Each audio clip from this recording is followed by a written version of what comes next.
Most of you met me last night and you realize that I don't talk long. Tegnap este már sokan találkoztatok velem, és tudjátok, hogy nem beszélek hosszan. So this is merely an introduction. Tehát ez csak egy bevezetés. But what I say is powerful. De amit elmondok, az erőteljes. So if you don't listen to anything Amanda says, Tehát ha nem figyeltek oda semmire, amit Amanda majd mond, remember this short word. ezt a rövid üzenetet azért ne felejtsétek el. God is a family man. God is a family man. Isten családos ember, a család embere, család istene. Many of us read the Bible. Sokan olvassuk a Bibliát, And every now and then we come to a passage. és időnként ráakadunk egy olyan szakaszra, And when we see it come, és amikor látjuk az ilyen szakaszokat, we tend to page past it. Lapozunk egyet általában. Because it starts like this. Mert így kezdődik. Noah begat Shem. Noah nemzete Sémet. Shem begat someone. Someone Nemzete begat Salmon, someone. Salmon nemzete XY-t.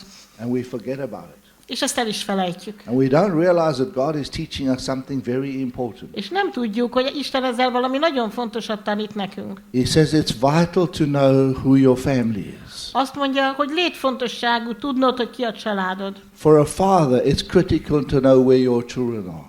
Az apáknak döntő fontosságú tudni, hogy hol vannak a gyerekeik. There is no one in the Bible that God can't trace a history for.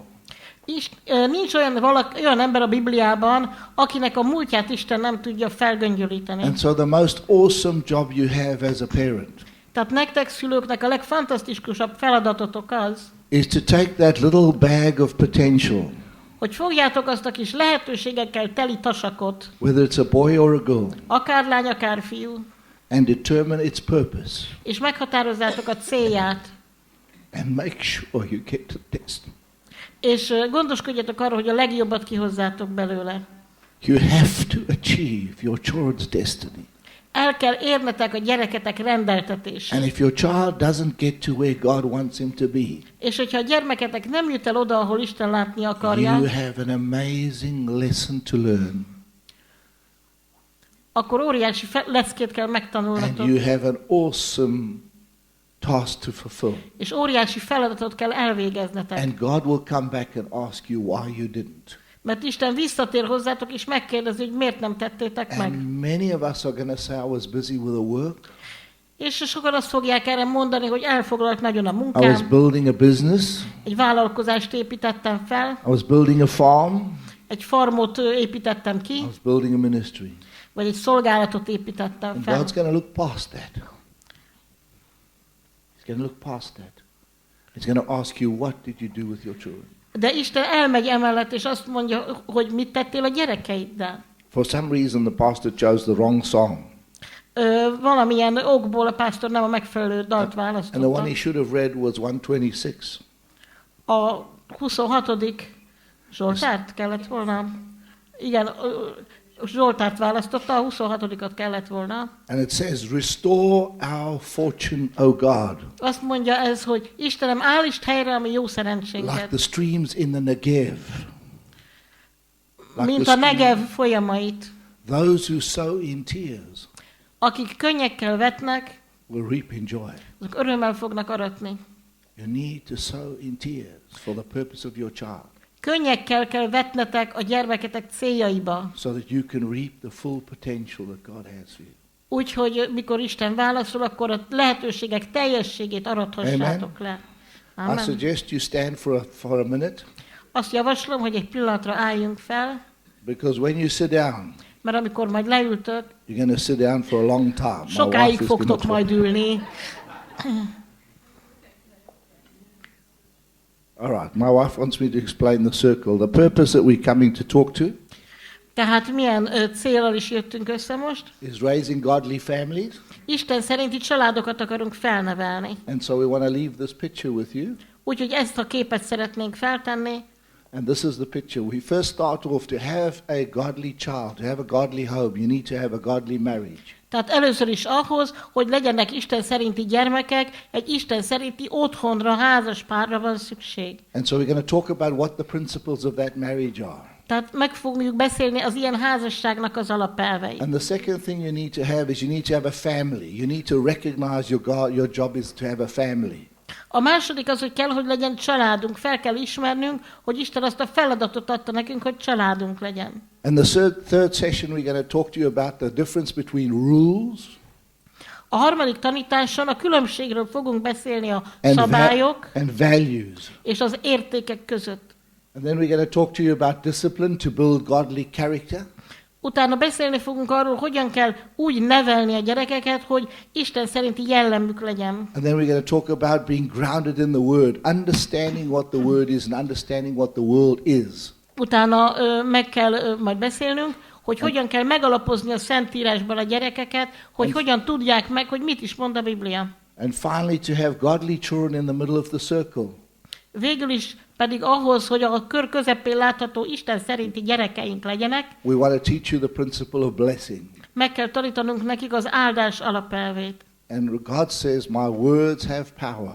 Isten azt mondja, hogy az én szavaimnak ereje van. And so the words you choose to declare over your children Tehát azok a szavak, amikről úgy döntöttök, hogy ezeket mondjátok el a gyerekeitek determine fölött, their futures. ezek meghatározzák a jövőjüket. The rabbis, the sages in Israel A rabbik, Izrael bölcsei have a powerful saying. egy ilyen nagyon erőteljes mondást tartanak. They say the words of a father. Azt mondják, hogy az apa szavai, God takes and he makes into a key tehát az apa szavait Isten egy kulccsá teszi, that opens the door to the destiny of the child. amely megnyitja az ajtót a gyerek rendeltetése előtt. And so if your words are life Tehát ha a szavaid and élet they're power, és erő, your child is going to prosper. akkor a gyermekednek jó dolga lesz. But if your words are distress and a lack of success, De hogyha a siker hiányáról mondasz, és ilyen gyötrő szavakat mondasz a your gyereknek, child will go nowhere. akkor a gyereket sehova Amen. nem fog eljutni. Amen. Okay. Well, good morning to those people that we haven't seen yet Hát since jó we've been reggelt here. mindazoknak, akiket még nem láttunk. We had a good evening last night with the couples, Tegnap este nagyon jó esténk volt a házas párokkal. and I trust everybody went home and did their homework. Bízom abban, hogy mindenki hazament és elvégezte a házi feladatot. Okay, you will understand what I meant by that. Majd értitek, hogy mire gondolok, ugye? Hogy ott Okay. voltatok.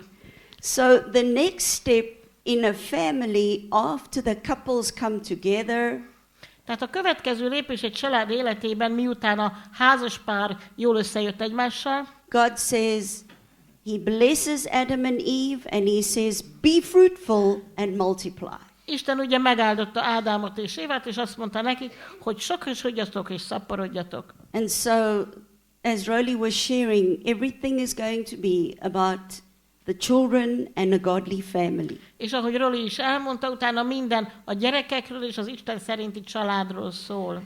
Many of us grew up in homes where we had broken parents, Sokan olyan otthonban nőttünk fel, ahol a szüleink összetört emberek voltak. and where our parents didn't know the Bible.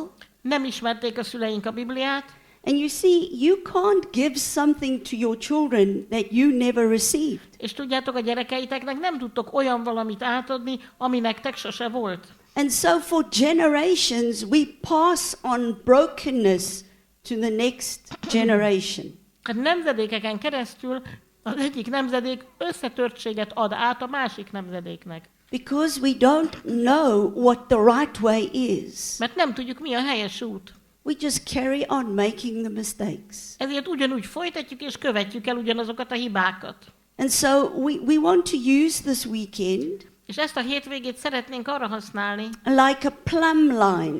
szeretnénk, hogy ez egy ilyen függő ón legyen. You know, when you build a building, Tudjátok, amikor egy házat építetek, then you have to have a plumb line akkor kell egy függő ón, to make sure that the walls are straight hogy a falakat feltétlenül függőlegesen tudjátok építeni. and that the house will stand. És így megálljon a ház. And so God has given us His Bible. Tehát Isten nekünk adta a Bibliát, That is the plumb line, ez a zsinórmérték, ez a függő the ón, standard ez a minta, whereby we should live our lives. ami szerint élnünk kell.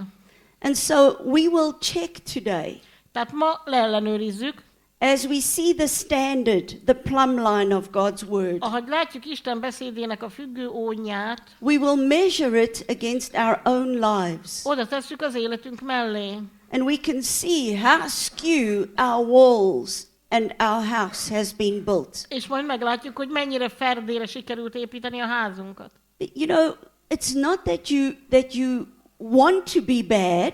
Tudjátok, nem arról van szó, hogy rosszul akarjátok csinálni. You want to be good parents. All of us want that. Mindannyian jó szülők akarunk lenni, But if you don't know what to do, de ha nem tudod, hogy kell ezt, how can you change? akkor hogyan változhatsz meg?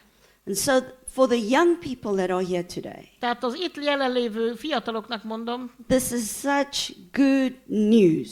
ez annyira jó hír, Because you are the ones that can change what happened in the past. mert ti megváltoztathatjátok azt, ami a múltban történt. For the older generation, Az idősebb nemzedék számára, we can repent for our mistakes. mi pedig megtérhetünk a hibáinkból. And we can then pray for our children És utána imádkozhatunk a gyerekeinkért and our grandchildren. és unokáinkért. And what Rowley shared, this last scripture that he spoke about, És amit Roli elmondott, ez az utolsó Biblia vers, amit mondott, in Psalm 126, a 126. Zsoltárban, that you will sow in tears hogy könnyek között vettek, when you see the mistakes amikor látjátok a hibákat, of where I went wrong hogy hol rontottátok el, and how I hurt my children és hogyan bántottátok a gyerekeiteket. because I did not know the right way. De hát az volt, hogy nem tudtátok, mi a jó út. But it is never too late with God. De Istennél soha nincs túl késő.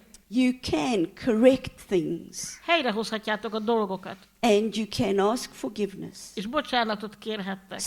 So we understand that family structures are very complex, Tudjuk, hogy a családok nagyon bonyolult összeállításúak lehetnek. and every family is unique Minden család egyedi, with unique problems, egyedi problémákkal. and especially if there's been a divorce. Különösen, ha válás volt a családban. And now two divorced couples get married, És aztán ketten, akik elváltak már, azok összeházasodnak egymással. and so it's his children and her children, És akkor vannak a nő gyerekei, meg a apa gyerekei. and now they're trying to live a godly life. És most megpróbálnak Isten szerinti módon élni. It's more complicated. Ez még bonyolultabb. It's not impossible. Nem lehetetlen ugyan. Because with God, all things are possible. Mert Istennel minden lehetséges. But you will need extra grace De plusz kegyelemre van szükség ehhez. and understanding. És meg kell értenetek a dolgokat. How do we make our family work? Hogy hogyan kell működtetni a családunkat. And so we want to lay the foundations Tehát szeretnénk az alapokat lefektetni. so that you can test with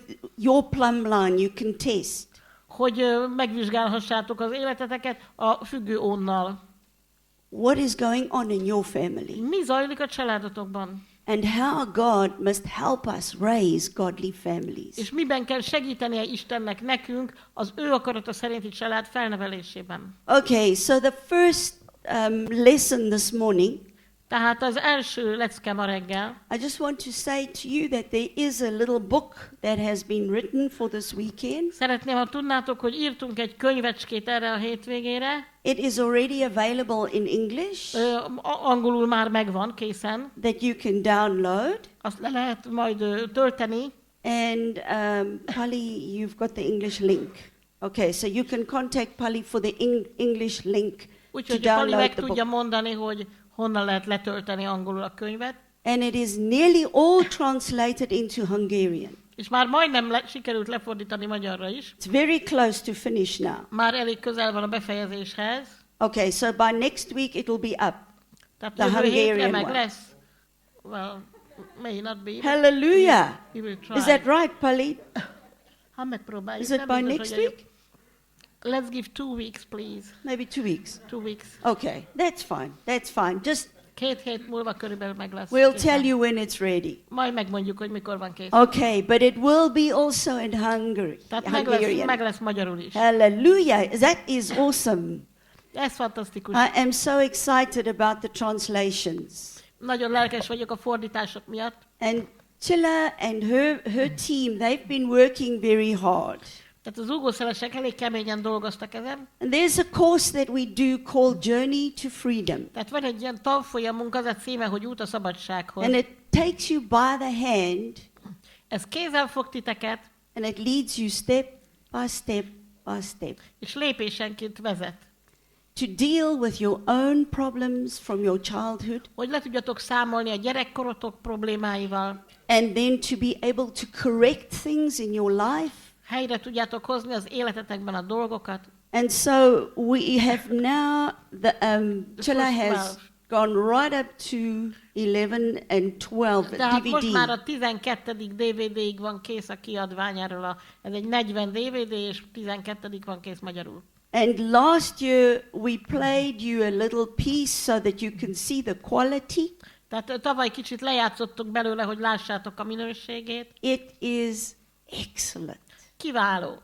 I am so excited about this teaching going out in Hungary. Annyira lelkesít az, hogy ez a tanítás eljut Magyarországhoz.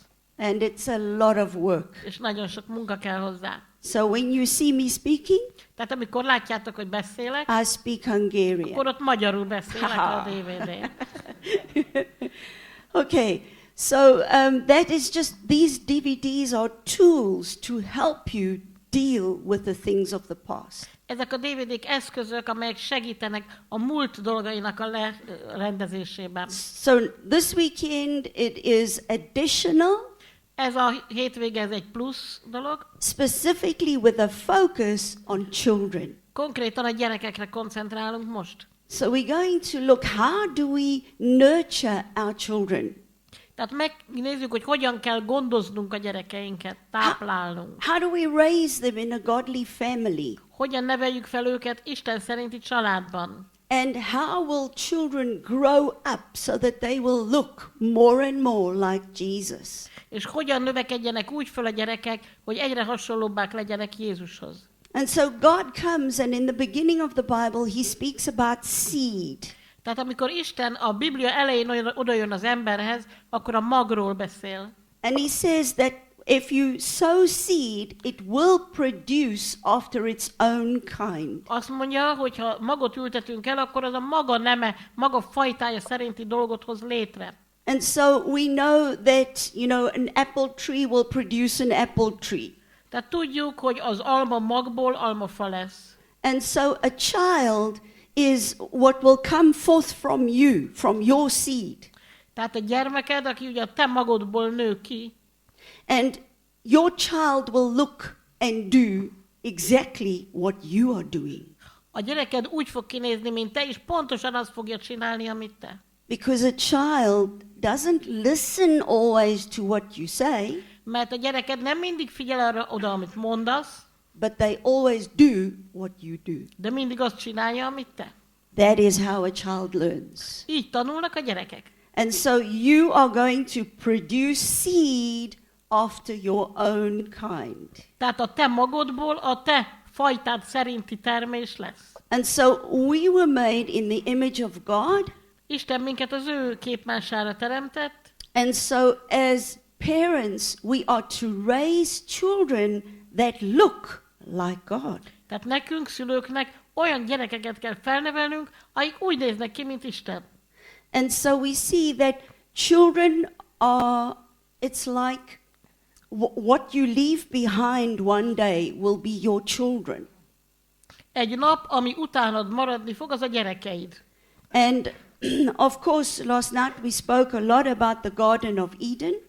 Természetesen tegnap este sokat beszéltünk az Édenkertről. And so in the Garden of Eden, Tehát az Édenkertben God told Adam and Eve, you must now be fruitful and multiply. Isten azt mondta Ádámnak és Évának, hogy most szaporodnotok kell és sokasodnotok.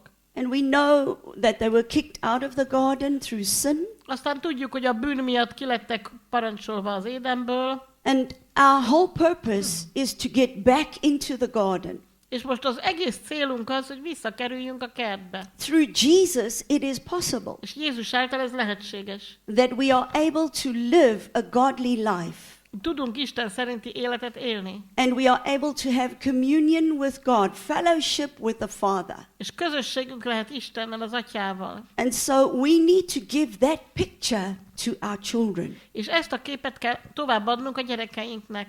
Okay, and so we see in the opening chapters right there in Genesis, Tehát látjuk, hogy a Mózes első könyvének az első fejezeteiben we see God tell us there's two things we need to do to raise up godly children. Isten két alapvető követelményt mond nekünk ahhoz, hogy az ő szerinte való gyerekeket tudjunk nevelni. Okay, the first one was a lot of what we shared last night, Az első, sok mindent elmondtunk róla tegnap este, where the couples are unashamed with each other. amikor a házaspár tagjai nem szégyenkeznek egymás előtt, They can freely express their love towards one another. hanem szabadon ki tudják fejezni a szeretetüket egymás iránt, And in that union, they reflect the glory of God. és ebben az egységben Isten dicsőségét tükrözik. Last night we spoke, that God and Jesus and the Holy Spirit is like a power source. Azt mondtuk tegnap este, hogy Isten, Jézus, a Szent Szellem olyan, mint egy erőforrás. They like the sun that shines. Olyanok, mint a nap, ami süt. And the moon only reflects back to the sun. És ugye a hold csak visszaveri a napnak a fényét. The moon has no light of its own A holdnak nincs saját fénye, because the sun is the power source. mert a nap az erőforrás. And so the same in the family. A családban ugyanígy van. We have the husband who is the power source A férj az erőforrás, because from his side the woman was taken. mert az ő oldalából vette ki Isten a nőt. And so as the husband shines his love on his wife, Tehát amikor a férj rá ragyogja a szeretetét a feleségére, she reflects back the love. a feleség visszatükrözi a szeretetet. Isn't that a beautiful Nem picture? gyönyörű kép ez? And so the children need to see that. És a gyerekeknek látniuk kell ezt. As the husband loves his wife Ahogy a férj szereti a feleségét, and he treats her with honor and respect, és tisztelettel bánik vele, megbecsüli, so she will respond erre reagál a feleség. and shine her smiling face back to him. És visszamosolyog az arcával, visszaragyogja a mosolyt a férjére. And you have little children watching. És a kisgyerekek meg ott figyelnek. Have you looked at their faces? Meg ránéztél már így az arcukra a gyerekeknek ilyenkor? We do it with our little grandchildren. Mi a kis unokáinkkal csináljuk ezt, When they are visiting me amikor meglátogatnak, and Roland comes home from work, és Roli hazajön a munkából, then I say to him, "Come, don't I get a kiss and a hug?" és akkor szólok neki, hogy akkor egy kis csók, egy kis ölelés, így And then nehéz. we look at their little faces És aztán megnézzük az unokáink kis arcát, and they watch us. és figyelnek minket, And Grandpa comes and he gives me a kiss and he gives me a hug. és akkor nagypapa jön, és átölel engem, és megpuszil. And then they come and they say, "Me too, me És aztán too." jönnek jelentkezni, hogy engem is. And so that's children. Hát a gyerekek ilyenek. They watch us so closely. Annyira közelről figyelnek minket. And that is the first requirement for a godly family. És ez az első követelmény ahhoz, hogy Isten szerinti családunk legyen. How do we treat each other? Hogy hogyan bánunk egymással. And what picture do the children see? Milyen képet látnak a gyerekek. And then the second requirement that we see in the Bible, A második követelmény, amit a Bibliában látunk, that the couple need to look after the garden.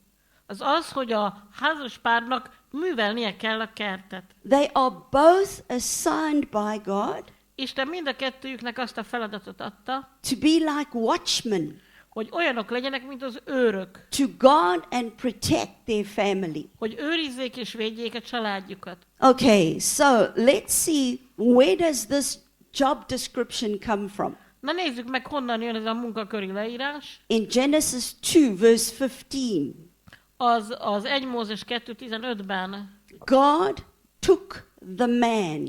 Isten fogta az embert, And so a better I don't know what the Hungarian Bible says, nem tudom, a magyar Bibliában mi van, az ember, ugye? but a better translation would be that he took the mankind. Az lenne a jobb fordítás, hogy fogta az emberi nemet. In other words, when God created, first of all, he created mankind, Tehát Isten, amikor ugye először megteremtette az emberiséget, az Adam and embert, Eve in one, Ádámot és Évát egyben, and only later he separated them. tehát egy személyben voltak, és csak később szedte őket ketté. And so when he made mankind, Tehát amikor Isten megteremtette az embert, God spoke to both of them, Akkor- inside both, akkor mindkettőjükhöz, tehát egy személyben mindkettőjükhöz szólt, aki később lett férfi és nő, and he said, you must both look after God, the garden. és azt mondta, hogy mindkettőtöknek gondoznatok kell a kertet Isten számára. Okay, Genesis 2 verse 15. Tehát 1 Mózes 2.15.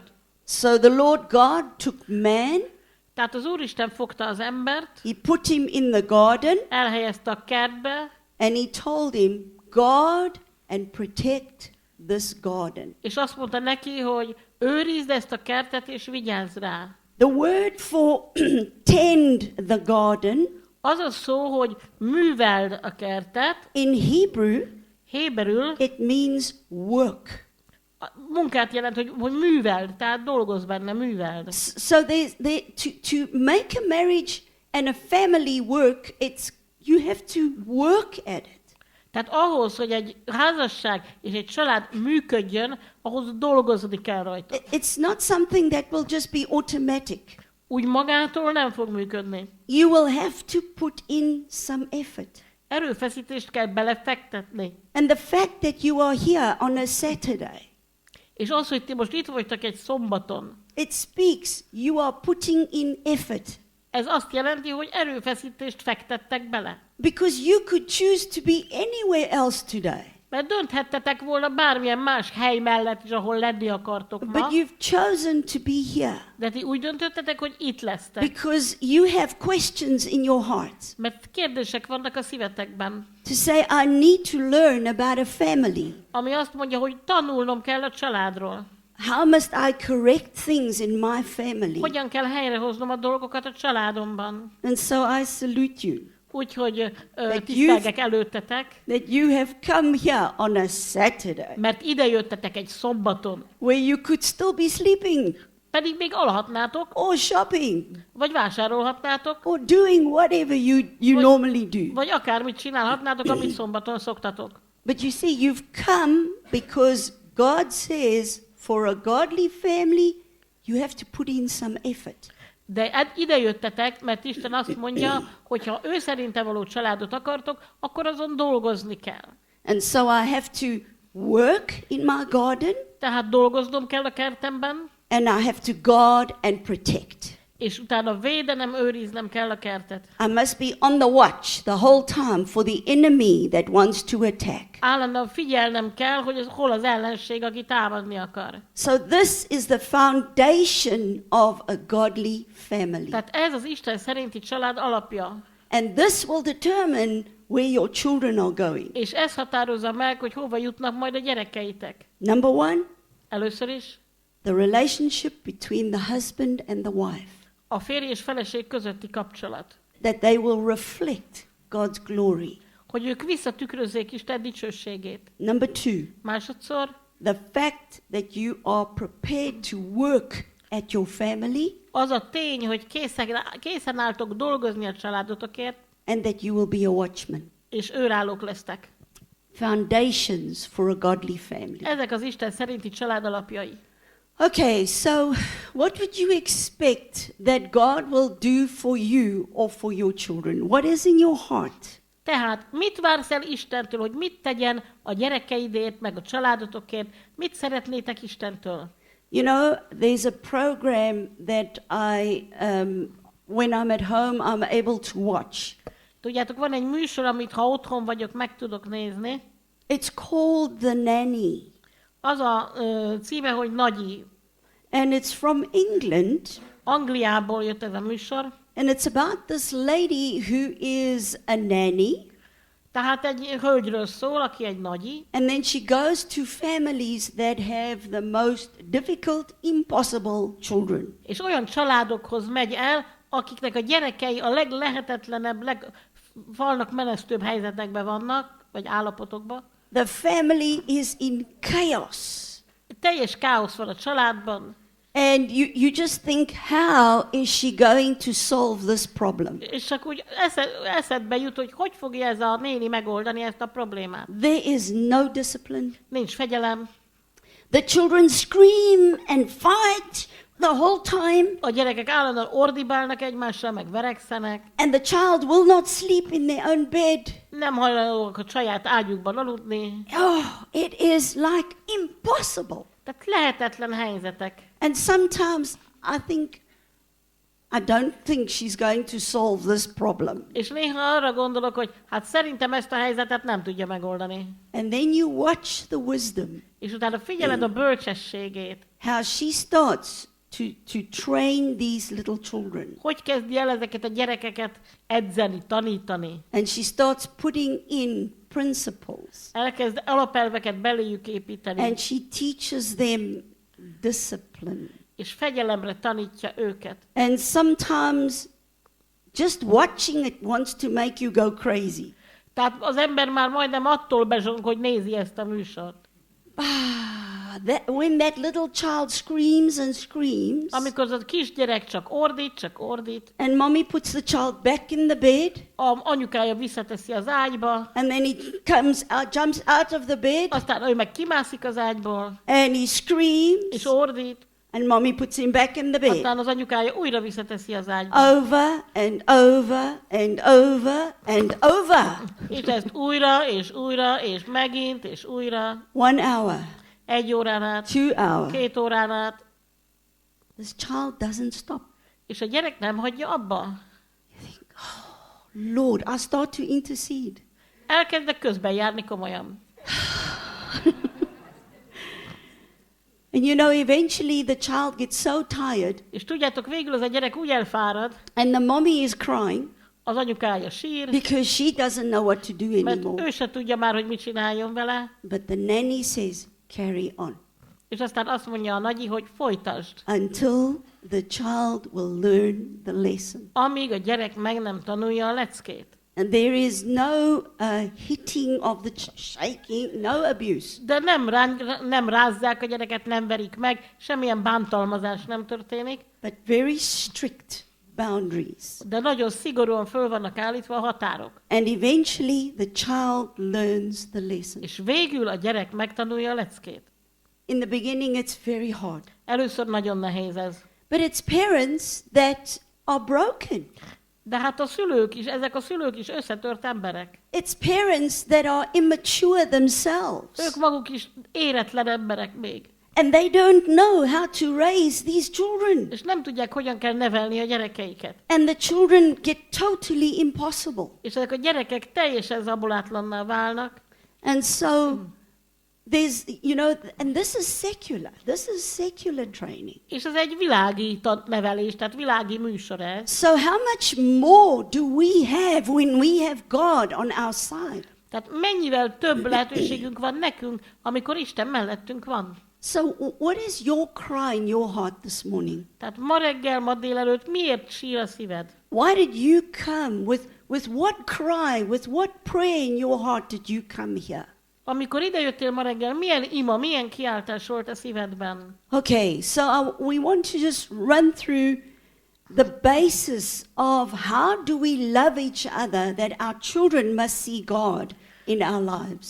Tehát most először is azt fogjuk áttekinteni, hogy a házaspáron belül hogyan szeressük egymást úgy, hogy a gyerekek Istent lássák meg bennünk. Now, this is very interesting. Ez nagyon érdekes. I don't know if you realize that God wants us to love each other according to the 10 commandments. Nem tudom, hogy rájöttetek-e már arra, hogy Isten azt akarja, hogy mi a 10 parancsolat tükrében szeressük egymást. What? Tessék! We're going to see this morning. Ma délelőtt meglátjuk, Why did God give us the 10 commandments? hogy miért adta Isten nekünk a 10 parancsolatot. And how do I apply it today in my marriage? És ezt ma hogyan alkalmazhatom a házasságomra.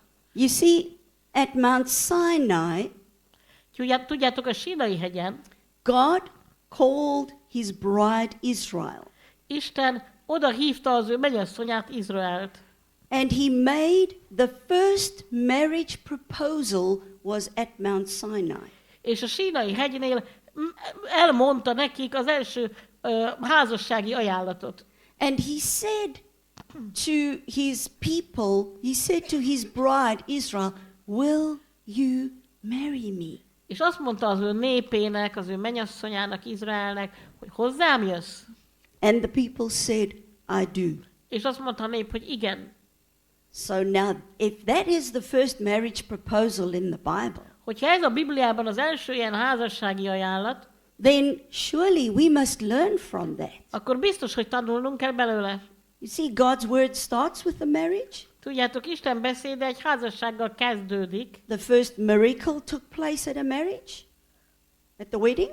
The Az first első, miracle. Jézusnak az első csodája egy menyegzőn történt, And it ends with a marriage. és a Biblia egy menyegzővel is ér véget. So, do you know that God loves marriages? Tehát ebből tudhatjuk, hogy Isten szereti a menyegzőket. And the whole Bible is full of marriage. A Biblia tele van házasságokkal, házasodásokkal. So when God gives the 10 commandments, Tehát amikor Isten odaadja a 10 parancsolatot, he says, this is the way I want you to marry me. ezzel azt elmondja, hogy hogyan szeretné, hogy hozzá menjen a nép feleségül. And so we need to study that this morning. Tehát ma délelőtt ezt fogjuk tanulmányozni. Because that whole marriage proposal had to do with a covenant. Mert az egész házassági ajánlat egy szövetséghez kapcsolódik. When God proposed to Israel, Amikor Isten feleségül kérte Izraelt, he said, Israel, will you marry me? azt mondta, Izrael, hozzám jössz feleségül? He gave them conditions, Adott ezzel együtt feltételeket is. which they call a ketubah, Ezeket katubának nevezik, which is the 10 commandments. ez pedig a 10 parancsolat. And so through these commandments, which is not law and legalism, Tehát a 10 parancsolat által, ami nem igazán törvény, és nem törvénykezés, because we choose to obey these commandments, hiszen mi önként döntjük el, hogy engedelmeskedni fogunk a parancsoknak. because we love him. Azért, mert szeretjük őt. I will obey you, Lord, Uram, engedelmeskedni fogok neked, because I love you. mert szeretlek. Not because I'm forced to. Nem azért, mert muszáj, mert erre kényszerítenek. That's not love. Az nem lenne szeretet. But I obey because I love you, Lord. Uram, én azért engedelmeskedek neked, mert szeretlek. So when we get married, Tehát amikor összeházasodunk, we have to start to think. el kell kezdenünk így gondolkodni. If we both belong to God, Ha mindketten Istenhez tartozunk, and he gave us his example és ő példát adott nekünk, by saying, this is the way I want you to love each other. azáltal, hogy elmondta, hogy szeretném, ha így és így szeretnétek egymást. Because I, as the Almighty God, Mert én, mint mindenható Isten, this is how I choose to love my bride. én úgy döntöttem, hogy ilyen módon szeretem a feleségemet, mennyasszonyomat. I make a covenant with you, Szövetséget kötök veled, and I ask you to love me back. és azt kérem, hogy szeress viszont. Okay, so this is foundational work for us. Tehát ez alapvető üzenete számunkra. And I want you to check your hearts this morning. És szeretném, hogyha megvizsgálnátok a szíveteket ma délelőtt. Do you love each other according to the 10 commandments? A 10 parancsolat szerint szeretitek egymást? Okay, Exodus 20, verse 2 and 3. Tehát 2 Mózes 20, 2, 3. Have you ever heard a sermon like this one before? Hallottatok már ilyen prédikációt? How to love each other according to the 10 commandments. Hogyan szeressük egymást a 10 parancsolatnak megfelelően? Okay. Oh. Rendben. So, what does God say? Tehát mit mond Isten? He says, I am the Lord your God. Azt mondja, én vagyok az Úr, a te Istened. I brought you out of Egypt, Kihoztalak Egyiptomból, out of the house of bondage. a rabszolgaság házából. And then he says, Aztán azt mondja, you must have no other gods. nem szabad, hogy más isteneid legyenek. He alone must be God in your life. Egyedül ő lehet Isten az életedben. Okay, so what is God saying to you and me in our marriages? Tehát mit mond Isten nektek és nekem és a házasságainknak? The first thing that we should decide as a couple Az első dolog, amit nekünk házaspárnak el kell when we dönteni, get married amikor összeházasodunk, is that my partner, my spouse that I choose az az, hogy a házastársam, akit kiválasztok, must be number one. neki kell az első számúnak lenni a számomra. There must be nobody else in my life. Nem lehet az életemben senki más. No old boyfriends, no old girlfriends. Nem lehetnek régi szerelmek, udvarlók, Just my partner. csak a házastársam. My spouse, the one that I choose to love. A hitvesem, akiről úgy döntöttem, hogy őt fogom szeretni. So primacy must be priority. Tehát nagyon fontosnak kell tekintenünk az elsődlegességet. Nobody else. Senki más. I only have eyes for my partner. Én nekem csak a hitvesem meglátására van szemem. And then God says He wants us to give ourselves completely to Him, 100%, everything. Aztán Isten azt mondja, hogy teljesen át kell adni magunkat neki 100%-ig, maradéktalanul. Every breath you take, Minden lélegzetvételed, every heartbeat, minden szívdobbanásod, you give to God. mindent átadsz Istennek. In marriage, A házasságban that's what you give to your partner.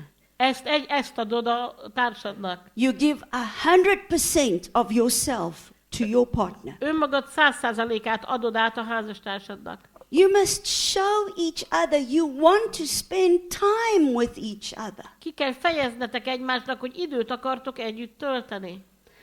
There mustn't be any other distraction. És nem szabad, hogy bármi más elterelje a figyelmeteket. We really need to give the message to one another. Komolyan ezt az üzenetet kell egymáshoz eljuttatnunk. Doesn't matter how many years you've been married, Teljesen mindegy, hány éve vagytok már házasok, you still stay my number one. akkor is te maradsz az első a számomra. If I need to choose again, Ha újra választanom kell, I will choose you. akkor téged választalak újra. I will not look at anyone else. Nem nézek senki másra. You are my number one choice. Te vagy az első választásom. I will respect you Tisztelni foglak, and I will love you és szeretlek, because I am in a covenant with you. mert szövetségben vagyok veled. Isn't that good? Nem jó dolog ez? So can you see how we bring our relationship with God into our marriage? Tehát látjátok, hogy hogyan hozzuk be az Istennel való kapcsolatunkat a házasságunkba?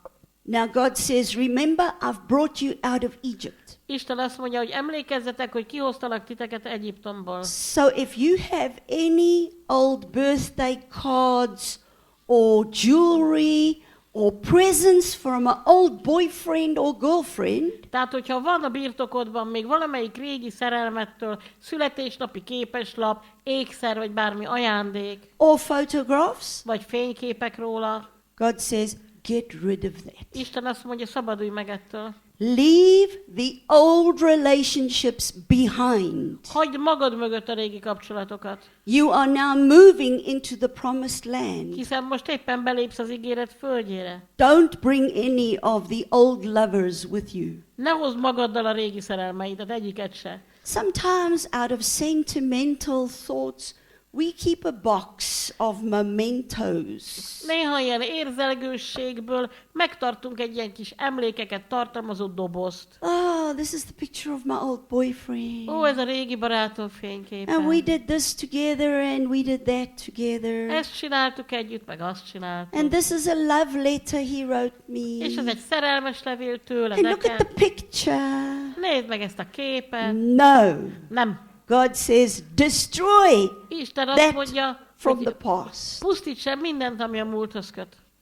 Ha ha, you've got some cleaning up to do.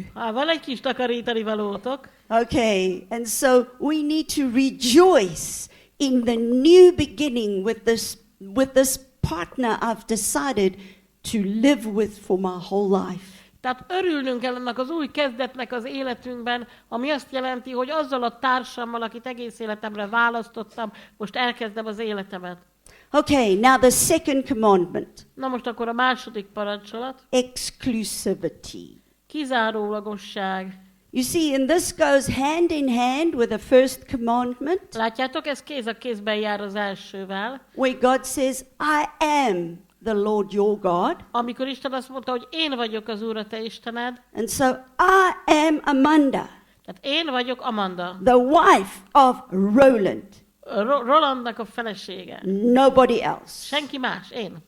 Okay, so that is it's so powerful. Ez annyira erőteljes dolog. All right, let's see. It says you mustn't make any graven image. Rendben, azt írja a Biblia, hogy nem szabad semmilyen faragott képet készíteni. So that's the second commandment. Ez a második parancsolat. Don't bow down to these images, Ne borulj le az ilyen képmások előtt, because God says He's a jealous God. mert Isten azt mondja, hogy ő féltékeny Isten. Aha. Hmm. So, if somebody comes to stand too close to Amanda, Tehát, ha valaki túl közel oda áldogál Amanda mellé, then God's word says that Roland is allowed to be godly jealous. akkor Isten beszéde azt mondja, hogy Roland lehet igazságos, helyes módon féltékeny. And he will come and stand with me És ő is odaáll mellén, and put his arm around és me átkarol a karjával, and say, she's my wife. és azt mondja az illetőnek, hogy ő az én feleségem. Doesn't that make you feel good? Nem jó érzést kelt ez a feleségben? That's the second Ez a commandment. második parancsolat. Okay, that's godly jealousy. Ez az Isten szerinti féltékenység. Because even God is jealous. Mert még Isten is féltékeny. This is not a destroying, negative jealousy. This is a godly jealousy. Ez nem egy pusztító, negatív, rossz féltékenység, hanem egy Isten szerinti féltékenység. And it means that I love you so much, Ez azt jelenti, hogy annyira szeretlek, I will not share you with anyone else. hogy nem osztozom rajtad senkivel. Because this is what God is saying. Mert ezt mondja Isten. So we need to be careful of this image building. Tehát vigyáznunk kell az ilyen képmás készítéssel. In other words, me. Más szóval én. Or you build your partner up on a pedestal higher than God. Vagy a társadat emeled magasabb talapzatra, mint Istent. So we both realize that we are dependent on God. God is God. Mindketten belátjuk, hogy Istentől függünk, és Isten az Isten. And there's no image building in marriage. És a házasságban nem készítünk képmásokat. Because many times when we are broken, Mert sokszor, amikor összetörtek vagyunk, we go into competition with each other. elkezdünk versengni egymással. Where the man is negatively, he feels threatened by his wife, or the wife is threatened with her husband. Amikor a férj úgy érzi helytelen módon, hogy fenyegetést jelent számára a feleség, vagy a feleség érzi úgy, hogy fenyegetést jelent számára a férje. And you feel you have to push them down És úgy érzed, hogy a másikat így le kell nyomni, so you can look good. hogy te jó színben tűnhess fel. And God says, no, don't do that. És Isten azt mondja, ne tegyed ezt. He says, no self-worship, no building of your own images. Azt mondja, ne légy önimádó, és ne építgedd a saját képedet. And it is quite okay to express a godly jealousy towards one another. És teljesen helyévaló, hogyha Isten szerinti féltékenységgel viseltettek egymás iránt. That we've made a covenant together Hiszen szövetséget kötöttünk, and we belong with each other. és egymáshoz tartozunk. And so it's exclusive. Your wife, your husband, it is exclusive. Tehát egy kizárólagos kapcsolatod van a férjeddel, férnek a feleségével. Okay, do we say that enough to each other in marriage? A házasságban vajon elégszer elmondjuk ezt egymásnak? You are my partner. Hogy te vagy az én társam. I will not look at anyone else. Nem nézek senki másra. And I watch over you. És figyelek rád. I won't let another woman come too close to you. Nem engedem, hogy egy másik nő túl közel jöjjön hozzád. I will say, no, that's my place. I'm Azt his mondom wife. majd, hogy nem, ez az én helyem, én vagyok az ő felesége. A godly jealousy. Isten szerinti féltékenység. Not one that destroys, Ez nem pusztít, but a positive godly jealousy like God is jealous for our love. Hanem egy pozitív Isten szerinti féltékenység, ahogy Isten is féltékeny a mi szerelmünkre. Okay, third commandment. Rendben, harmadik parancs. And this is about confidence. Ez a bizalomról szól.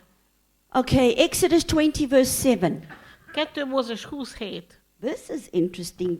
Do not use the name of God in vain. Ez érdekes, ne használd Isten nevét hiába való módon. Because if you do, God says you'll be guilty. Mert ha ezt teszed, akkor Isten azt mondja, hogy ez bűn neked. So how do we apply that in our marriage? Hogyan alkalmazzuk ezt a házasságunkban? You need to be as good as your word. Your yes is your yes. Tehát szavatartónak kell lenned, ha igent mondasz, az legyen igen. If you've made a promise, Ha ígértél valamit, you stick to that promise. akkor tartsd be. You see, that brings a safety Tudjátok, ez biztonságot hoz be a that képbe. I can trust my partner. Tudom, hogy bízhatom a házastársamban. And that gives me confidence És ettől magabiztos leszek. that if he's given his word, Bízom abban, hogy ha a szavát adta, he will do everything to try and keep it. akkor minden tőle telhetőt megtesz azért, hogy be is tartsa. Now, we know the importance for a child. Tudjuk, hogy egy gyerek számára If you have made a promise to a child, nagyon fontos, hogyha ígértél neki valamit, they watch and see if you will keep it. akkor a gyerek nagyon figyel, hogy betartod, vagy nem. Now, with my dad being an alcoholic, Mivel az én apukám alkoholista volt, when he was drunk, he'd say things and make promises. amikor részeg volt, akkor mondott mindenfélét, meg ígért mindenfélét. As a little child, I believed him. És kisgyerekként hittem neki. And then tomorrow morning, when he's sober, És aztán másnap reggel, amikor kijózanodott, and I expect he's now promised me something, és számítottam arra, hogy mivel ígért valamit, az meg lesz, he can't remember. de nem is emlékezett rá. And I started to learn something. És elkezdtem tanulni valamit. A father you can never trust. Egy apában soha nem lehet bízni. So when I became a Christian, Tehát amikor keresztény lettem, I struggled with believing God. akkor küzdöttem azzal, hogy higgyek Istennek. How can I believe him Hogyan hihetnék neki, when my father didn't show me what God's faithfulness is like? amikor az apám nem mutatta be nekem, hogy milyen Isten hűsége. And so the God is telling us with this third commandment Tehát Isten azt mondja nekünk a harmadik parancsolatban, that when we say things, hogy amikor mondunk valamit, we make commitments, amikor elkötelezzük magunkat valamire, we keep our word. akkor tartsuk be a szavunkat. The second thing about using God's name in vain A másik dolog Isten nevének a hiába való használatával, is to tell your partner some other thing that happened to you, az, amikor a házastársadnak elmesélsz valamit, ami történt veled, and then you stretch the story. You És utána add to it. kicsit úgy teszel hozzá, szépítesz rajta a történeten. So you don't say the full truth. Tehát nem a teljes igazságot mondod el. I caught a fish this big, Ekkora halat fogtam. this big, Ekkorát. this big. Ekkorát. And so God is saying that we must be truthful with one another. Tehát Isten azt mondja, hogy az igazságot kell mondanunk egymásnak. And we need to respect each other's differences. És tisztelnünk kell egymás különbözőségét. It's so interesting to see how these commandments get applied in our marriage. Nagyon érdekes látni, hogy a parancsolatokat alkalmazzuk a házasságban. And we mustn't go and tell stories behind our husband's back. És aztán nem szabad a házastársunk, mondjuk férjünk háta mögött mindenféléket mesélni. You know, women get together Tudjátok, nők összejönnek and then egymással, they say, oh, my husband. és azt mondja, ó, hát az én férjem, You know what he did this morning again? tudjátok, mit csinált megint ma reggel? God is saying, no, don't do that. Isten azt mondja, nem, ilyet ne csinálj, You're breaking the third commandment. mert ezzel megszeged a harmadik parancsolatot. You're talking behind your husband's back A férjed háta mögött beszélsz róla, and you're breaking him down. és ezzel letöröd őt, tehát kicsinyíted őt. Isn't that interesting? Nem érdekes? Third commandment. A harmadik parancs. Okay, and so you must always remember God is watching. Mindig emlékeznetek kell arra, hogy Isten figyel. And whatever I do, I stand accountable before God towards my partner. És Isten előtt felelős vagyok a házastársammal szemben is, azokért a dolgokért, amiket teszek és mondok. Also, this thing about, you know, not using God's name in vain.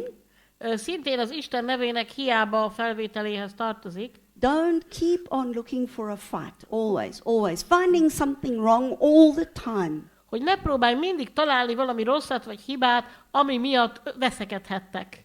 Believe in yourself. Higgy magadban. That which you say, Amit mondasz, you will do. azt tedd meg. And that which your partner tells you, És amit a házastársad mond neked, they will keep their word.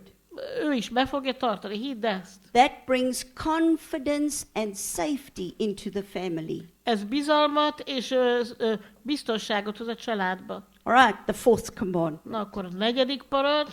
Now, this is interesting. God makes a bit of a shift in gears Ez now. érdekes, itt Isten sebességet vált. And so the first set of commandments deals vertically with our relationship with God.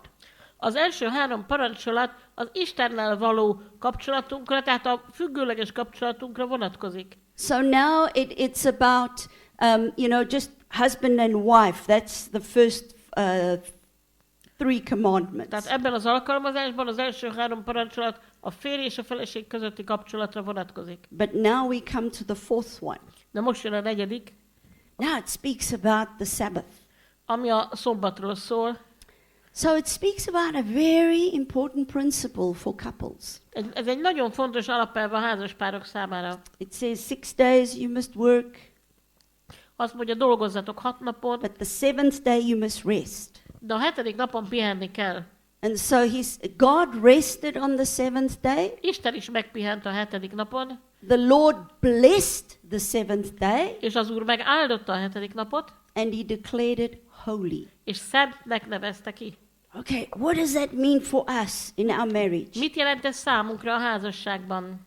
And so this is the first 3 commandments was how we treat each other, Tehát az első 3 parancs arról szólt, hogy hogyan bánunk egymással, and our relationship with God. és az Istennel való kapcsolatunkról szólt. Now, the Sabbath is making a bridge to move to the next lot of 5 commandments that's left.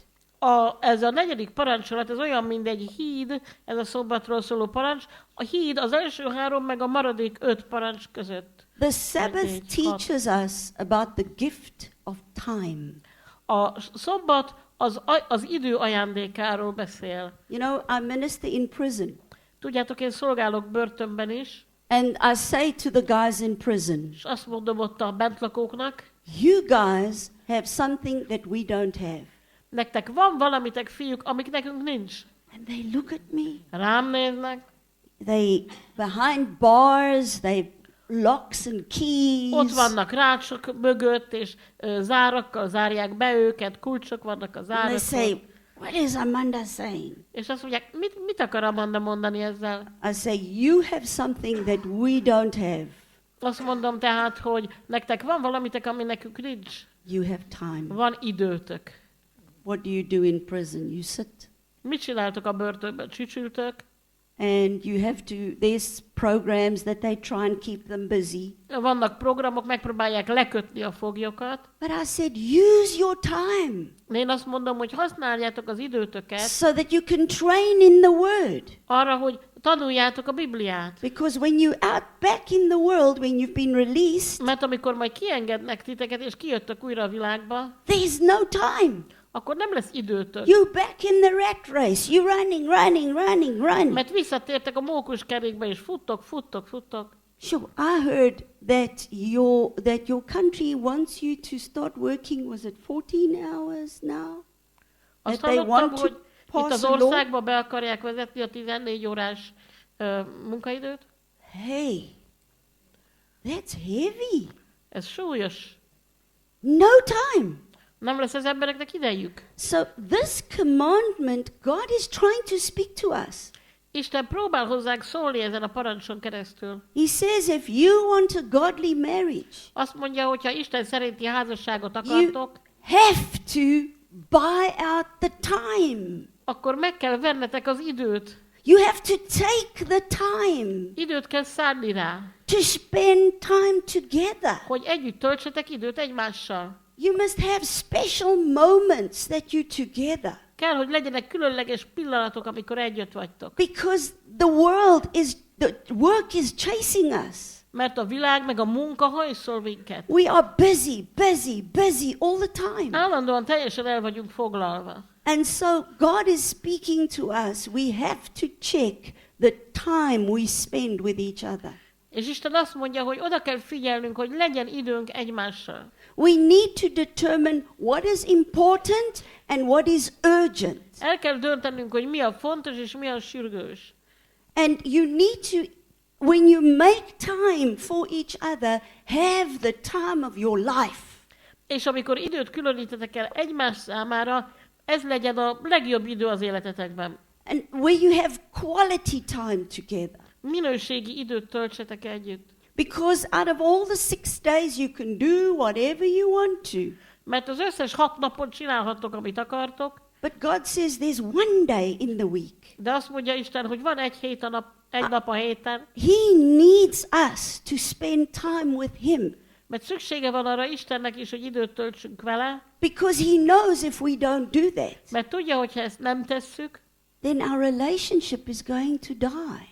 akkor a kapcsolatunk elhal, Our love will grow cold. meghidegül a szeretetünk. And the same in marriage. A házasságban ugyanígy van. We have to learn to look at our values. Meg kell tanulnunk, hogy figyelembe vegyük az értékeket, az értékrendünket. We need to really see, how are we missing each other? Fel kell figyelnünk arra, hogy hogyan hiányzunk egymásnak, hogyan hiányoljuk egymást. Misunderstandings in the week. Félreértések történnek köztünk hétközben. Because when it comes to this day of rest, this time together, Mert amikor a nyugalom napja eljön, az együttlét ideje, we now will make peace if we've had a fight in the week. akkor megbékülünk egymással, hogyha vitánk volt a hétközben, We will forgive one another. megbocsátunk egymásnak, We will bless one another. megáldjuk egymást. This is a time that we need to have fun together. Ez a nap az az időszak, amikor jól kell éreznünk magunkat együtt, és jól kell szórakoznunk. You see, there was a couple that came for marriage counseling. Volt egy házas pár, aki eljött ilyen házassági lelki gondozásra. They'd been married 25 years.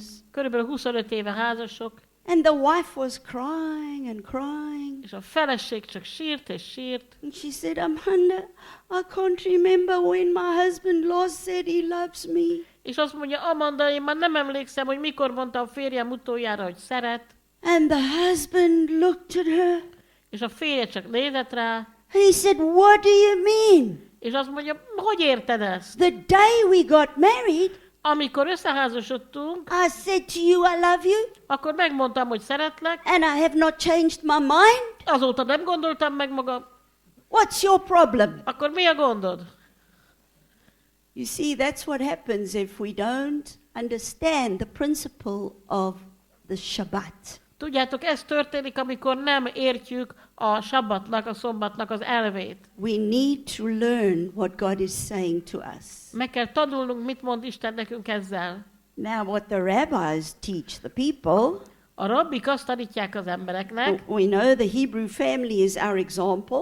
tudjuk ugye, hogy a Héber család a minta, As a light, God has chosen them Isten világosságnak választotta őket, to shine to all the other nations, hogy bele ragyogjanak a többi nemzetbe, who the God of Israel is. bele ragyogják, hogy kicsoda Izrael istene. And so they teach their people, Tehát a rabbik azt tanítják az embereknek, when it's Shabbat, hogy sabbatkor it's time for pudding. az a puding ideje. So that is the time to take time to be intimate. Tehát ez az az időszak, amikor időt kell szánni a meghittségre. So you see every Friday afternoon Tehát tudjátok, minden péntek délután, when the husband goes home, amikor a férj hazamegy, he can't wait to get home már alig várja, hogy otthon legyen, because he knows he's in for a good night. mert tudja, hogy nagyon jó éjszakája lesz.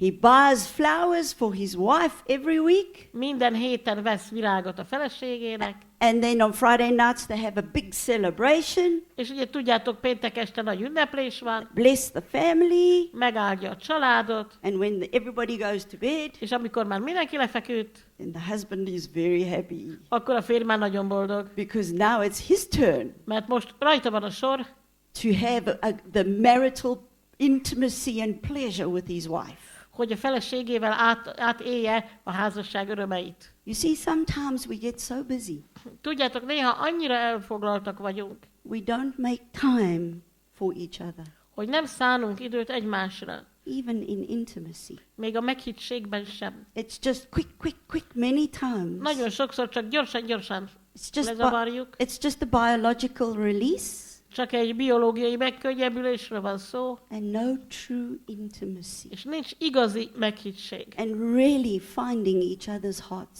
Egymás szívének az igazi megtalálása. So part of this fourth covenant Tehát a 4. parancsolat része is enjoy one another. az is, hogy élvezzétek egymást. Have family time. Legyen ez egy családi időszak. Show your children you have time for each other. Mutassátok meg a gyerekeiteknek, hogy van időtök egymásra. Okay, fifth commandment. Rendben, 5. parancs. And this speaks about gratitude, Ez a háláról szól. where I learn to say thank you. Amikor megtanulunk köszönetet mondani. It's feelings of honor and respect A megbecsülés és a tisztelet érzései. and gratitude.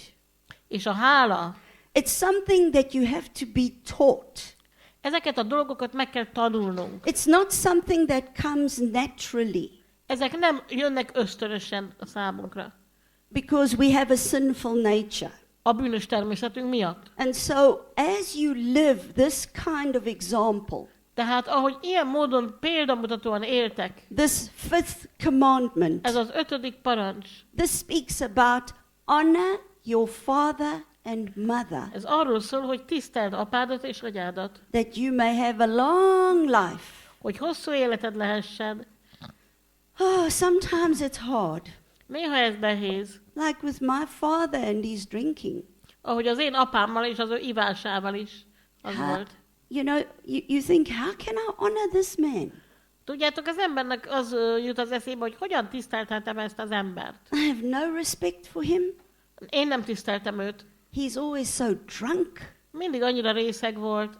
And I said, Father, teach me. I don't know how to obey this commandment. És azt mondtam a mennyei atyának, hogy tanítson engem meg, hogy hogyan engedelmeskedhetek ennek a parancsnak. And I realized that honoring my father És aztán rájöttem, hogy apám tisztelése wasn't about what he was doing, nem arról szól, amit ő megtett, vagy nem, but it was who he was. hanem arról, hogy ki ő. He stayed my father. Ő mindentől függetlenül az apám volt. And for that, I had to honor him. És ezért kellett tisztelnem. And so you need to keep in mind that there are things that we need to forgive our parents for. Tehát emlékeznünk kell arra, hogy bizonyos dolgokat meg kell bocsátanunk a szüleinknek. Our parents aren't perfect. Hiszen a szüleink nem tökéletesek. We all make mistakes. Mindannyian hibáznak. And so we have problems, and understanding this commandment, this fifth commandment. Tehát problémánk van, nehézségünk van ennek az 5. parancsnak a megértésével. And so as you, as a parent, live this towards your parents, Tehát, ahogy te, mint szülő, így viszonyulsz a saját szüleidhez, and especially if you've been through a divorce, különösen, hogyha elváltatok, and now it's your elváltak children ők. and my children, tudjátok, van az én gyerekeim, meg a te gyerekeid, and now we have the other mother and the other father. És akkor van ugye a én gyerekemnek az apja, meg a te gyerekednek az anyja. It just makes things so much more Hát complicated. ez olyan nagyon megbonyolítja az egész helyzetet. But you have to teach your children. De meg kell tanítanod a gyerekeidnek, That woman or that man still stays your mommy and your daddy. hogy az a férfi, illetve az a nő továbbra is az apukád marad, illetve az anyukád marad. And maybe they did hurt you. És talán bántottak, vagy megbántottak téged. But you still have to, you've got to honor them. God says we need to honor our parents. De ennek ellenére tisztelet kell őt, és Isten is azt mondja, hogy tisztelnünk kell a szüleinket. So you teach them through your example Tehát a példáddal tanítsd meg őket, how to live this commandment. hogy hogyan kell megélni ezt a parancsot. So you teach them to be grateful for little things. Tehát tanítsd meg őket, hogy apróságokért is legyenek hálásak. How do you do that? Hogy lehet ezt megtenni? You take them and you show them people in hospitals that are very sick. Például beviheted kórházba a gyermekedet, és ott megnézheti a betegeket, akik nagyon betegek. And you say, let us say thank you to Jesus that we are healthy. És mondhatod, hogy köszönjük meg Jézusnak, hogy mi egészségesek vagyunk. That we're not in a hospital bed. Hogy nem fekszünk kórházi ágyban. You take them to where poor people are. Vidd el olyan helyekre, ahol szegény emberek vannak. And you say, let us thank Jesus És mondd azt, hogy köszönjük meg Jézusnak, that we have some bread to eat. hogy van kenyerünk, van mit ennünk, We have toilet paper. van WC papírunk. Make them see the little things in life Hadd lássák meg a kis dolgokat az életben, that we take for granted. amelyeket természetesnek tekintünk. Toothpaste on your toothbrush. Hogy van fogkrém a fogkeféden. Thank you, Lord. Köszönöm, Uram. So you teach them to be grateful. Tehát tanítsd meg őket a hálára. And you see, but mommy and daddy, they give me these good things. És tudjátok, a papa és mama az, akik ezeket a jó dolgokat megadják nekem. You teach them how to share with other children. Tanítsátok meg, hogyan ossza meg a dolgait más gyerekekkel. And you give them guidance. Adj neki vezetést ebben. And this is all part of honoring your parents. Mindez része szüleink tisztelésének. And so your children must see how, as couples, we honor and respect each other. Tehát a gyermekeiteknek látniuk kell, hogy ti, a házaspár tagjai, hogyan tisztelitek és becsülitek egymást. Okay, now the 6th commandment. Na most akkor jön a 6. parancs. And it speaks about do not murder. Ez ugye azt mondja, hogy ne ölj. You think, okay, I'm not going to murder anybody in my family. Mire azt mondjátok, rendben van, senkit nem fogok a családomban megölni. All right, let's see what does God mean about murder within the family. Lássuk hát, mit gondol Isten a családon belüli gyilkosságról. It's with my words I can murder my spouse A szavaimmal én megölhetem a házastársamat and my children. és a gyermekeimet. Because life and death is in the power of the tongue. Mert az élet és a halál a nyelv hatalmában van. So it doesn't mean I take a knife to murder. Ez nem azt jelenti, hogy egy késsel ledöföl, But what it does do is with my mouth, I can murder someone. de a számmal is, az ajkammal is meg tudok ölni valakit. Okay, this commandment is in Exodus 20 verse 13. Ez a 2 Mózes 20:13-ban van ez a parancs. When I judge someone Amikor megítélek valakit, and I say, you are so stupid. és azt mondom, hogy tudod, annyira ostoba vagy. Why do you do something like that? Miért csinálsz ilyesmit? That is like murder. Ez olyan, mint a gyilkosság. You are busy destroying the inside of that person. Hiszen ilyenkor az illetőnek a lénye belsejét teszed tönkre. If you carry anger in your heart, Hogyha a szívedben haragot hordozol, this is the biggest murderer. ez a legnagyobb gyilkos. Okay, words can last till eternity. A szavak az örökkévalóságig megmaradhatnak. You know that once you've spoken the word into the atmosphere, Tudjátok, hogy miután kimondhatok valamit a légkörbe, it keeps on going and going. It's sound waves. az a hanghullámokon megy tovább. And so, how do we cancel? If we've spoken the words, how do we cancel those words? Tehát hogyan törölhetjük el az ilyen szavak erejét, ha már kimondtuk őket? Because if I've spoken death, Mert ha én halált mondtam, it means that there are demons Ez that azt- immediately assign to my words. ez azt jelenti, hogy azonnal démonok kerülnek kirendelésre a szavaim mellé. And they make sure that my words come to pass. És ezek gondoskodnak arról, hogy megvalósuljon, amit mondtam. But if I then repent De ha utána én megtérek, and I say, Father, forgive me, és azt mondom, atyám, bocsáss meg, I've just spoken words of death over my children and my spouse. most mondtam ki a halál szavait a gyermekeimre, vagy a házastársamra. Father, please, I want to cancel the power of those words. Atyám, kérlek, én el akarom törölni ezeknek a szavaknak az erejét. In the name of Jesus, Jézus nevében. I want to capture those words Meg akarom ragadni ezeket a szavakat, and render them powerless. és erőtlenné teszem. And I bind the demons that have been assigned to my words. És megkötözöm azokat a démonokat, akiket a szavaim mellé kirendeltek, And I decommission them. és visszavonom a I megbízásukat, send them to the feet of Jesus. és Jézus lábai elé küldöm őket. And Father, let my words hurt no more. És atyám, ne okozzanak több bajt a szavaim. I take those words and I nail them to the cross. Fogom ezeket a szavakat, és a kereszthez szegezem. In the name of Jesus. Jézus nevében. That they will hurt no more. Hogy több kárt ne okozhassanak. You know, for many of us, Tudjátok, sokan, if we think back to our own families, ha visszagondolunk a saját családunkra, think back to your mother and your father. gondolj vissza édesapádra, édesanyádra. What were the words that they spoke over you? Miket mondtak rólad, vagy rád? When you think of their eyes, Amikor a szemükre gondolsz, what do you remember? mire emlékszel? Did they look at you with love? Hogy szeretettel néztek rád? Or were they angry? Vagy haragosak voltak? Did you see hatred in their eyes for you? Irántad való gyűlöletet láttál a szemükben? What came out of their mouth? Mi jött ki a szájukon? You know, Rolly shared things with me as we journeyed together in our marriage. Tudjátok, Roli elmond nekem dolgokat házasságunk során. His mother was a very hard woman. Az ő édesanyja egy nagyon kemény asszony volt.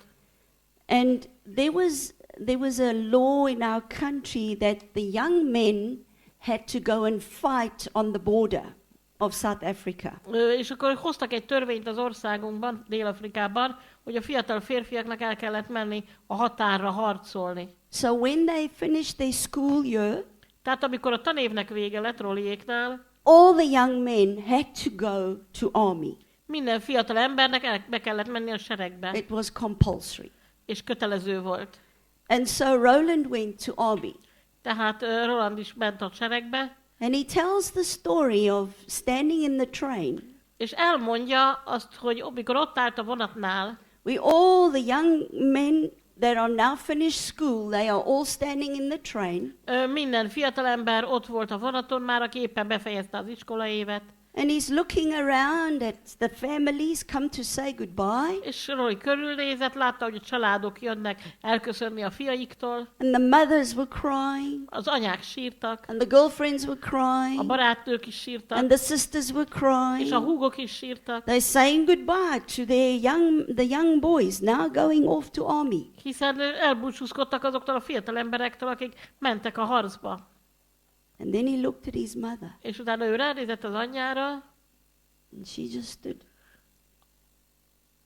aki csak ott állt, And then she said, all right. és utána mondta, szia, No emotion. nem voltak érzelmek, No tears. nem voltak könnyek, And that made a big impression on his és heart. ez nagy hatást gyakorolta a Roland szívére. The hardness. A keménység. The I don't care, you go. Hogy engem nem zavar, hogy elmész. So I'm asking you, what do you remember about your family? Ezért kérdezem, hogy ti mire emlékeztek a családotokról? What words do you remember were spoken to you? Milyen szavakra emlékeztek, amiket rátok mondtak? Was it words of murder Gyilkos szavak voltak? that maybe caused a lot of destruction inside of your heart? Amelyek talán sok pusztítást okoztak a szívetek mélyén. And sometimes, we get so angry, we decide, I'll never go home again. És tudjátok, néha annyira megharagszunk, hogy úgy döntünk, hogy többet nem megyünk haza. I remember with my dad's drinking. Emlékszem apámra, meg az ő ivására. When I left home, I went to a university far away from home. Amikor elmentem otthonról, a családi házból, mert messze utaztam egyetemre. I couldn't wait to leave home. Már alig vártam, hogy elmehessek otthonról. I was so ashamed of my father. Annyira szégyeltem az apámat. I had no respect or love for him. És egyáltalán nem tiszteltem. And so when I went away, Tehát amikor elmentem, I was so happy to get away from home. nagyon örültem, hogy megszabadulok otthonról. And I said to my mother, I never want to come back again. És azt mondtam az anyukámnak, hogy nem akarok többet hazajönni. I would miss my mother, yes, Igen, édesanyámat hiányolni fogom, but not my father. de apámat nem. There was such hatred in my heart Olyan gyűlölet volt a szívemben, because of the murder that was done to me. a gyilkosság miatt, amit rajtam elkövettek ilyen módon. So can you understand how this commandment works? Tehát értitek, hogyan működik ez a parancs? Even in marriage, Még a házasságban is. we say, when we're angry, we say hard things to each other. Amikor haragosak vagyunk, akkor kemény dolgokat mondunk egymásnak. And we cause deep wounds. És mély sebeket okozunk. So God is saying, be careful with this commandment, be careful. És azt mondja Isten, hogy nagyon vigyázz ezzel a parancsolattal. Listen to each other Hallgassátok meg egymást, and protect each other és védjétek egymást against the weapons of attacks of words, people's words. az emberek szavainak a támadásai ellen. Okay, that's the 6th commandment. Hát ez volt a 6. parancsolat. Number 7. 7. This speaks about adultery.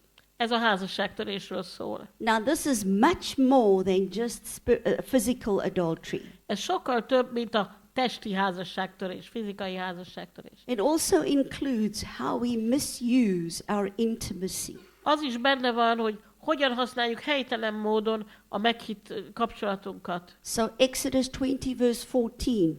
Tehát 2 Mózes 20:14. You shall not commit adultery. Ne törj házasságot. So, if I think of the sexual intimacy, Tehát amikor a szexuális meghittségről beszélek, just to have sex, csak az, hogy szexeljünk. it doesn't mean that I'm going to be intimate now.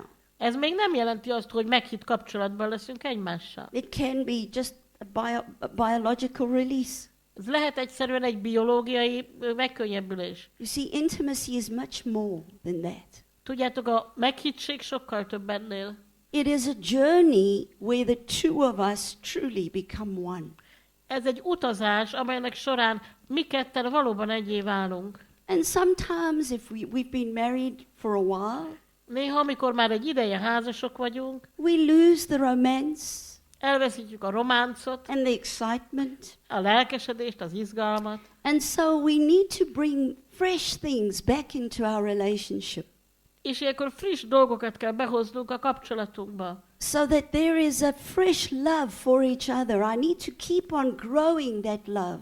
Hogy legyen egy friss szeretet, szerelem egymás iránt bennünk, növelnünk, fejlesztenünk kell ezt a szeretetet. And it's important to surprise your spouse Fontos, hogy meg tud lepni a házastársadat. when it comes to, the little things we do for each other. Amikor azokról az apróságokról van szó, amiket egymásért megteszünk. And so when you see, adultery doesn't begin immediately and I now commit adultery. Tudjátok, házasságtörés nem úgy követünk el, hogy egyik pillanatban eszünkbe jut, hogy most ezt fogjuk csinálni. It's a process. Ez egy folyamat. I start to, grow apart. I start to lose my partner. I start to lose that intimacy with my spouse. Amikor elkezdünk távolodni egymástól, elveszítem a valódi közeli, bensőséges kapcsolatot a házastársammal. And there comes confusion between the two of us. És aztán zűrzavar jön be kettőnk közé. Misunderstandings, Félreértések, unforgiveness, meg nem bocsátás, bitterness. keserűség. I start to focus on my partner's problems, just all the mistakes. Kezdek a másiknak a hibáira koncentrálni. And I don't make right. És nem hozom helyre a kapcsolatot. I don't obey the 4th commandment of Shabbat. Nem engedelmeskedek a 4. parancsnak a szombatról, because I don't spend time. mert nem töltök időt a másikkal. And I don't celebrate our time together. És nem ünneplem az együtt töltött időt. And then somebody at work comes És aztán jön valaki a munkahelyemen, and says, "Oh, you look so good today." és azt mondja, ó, milyen jól nézel ki ma. And then you think, when last did my husband say that to me? És aztán arra gondolsz, hogy legutóbb mikor mondta ugyanezt a férjem? Or the husband goes to work Vagy a férjem megy dolgozni, and there's a pretty young lady és van ott egy fiatal, csinos lány, and she tells him, "Wow, you're doing such a good job. aki azt mondja a férjemnek, hogy haj, annyira jól végzed a munkádat. Wow, I wish my husband, was doing such a good job." Bárcsak az én férjem ilyen jól dolgozna. And then something happens between them. És aztán történik köztük valami. And first it's just emotional, Először ez csak érzelmi dolog, but it doesn't stay there. de nem áll meg ott a dolog. And you start to see even more and more mistakes in your own spouse. Amikor a saját házastársadban elkezdesz egyre több hibát meglátni, And it's not long, and there's a relationship, elég hamar bejöhet egy másik kapcsolat, and you commit adultery. és akkor elköveted a házasságtörést. So can you understand these commandments? Tehát értitek ezeket a parancsokat? That these are foundations for our marriage? Hogy ezek a házasságunk alapjai? So this is so important. Ez annyira fontos. We need to be transparent and honest with each other. Átlátszónak, őszintének kell lennünk egymáshoz. Because if we have secrets from each other, we hide things, Mert hogyha elrejtünk dolgokat egymástól, hogyha titkaink vannak, then that starts to breed distance. akkor ez elkezdi növelni a távolságot köztünk. And then you don't share everything with your partner. És akkor már nem mondasz el mindent a házastársadnak, And you start to really grow apart. akkor valóban kezdtek távolodni egymástól. And so we've got to be transparent. We must be honest with each other. Tehát átlátszónak kell lennünk, őszintének kell lennünk egymáshoz.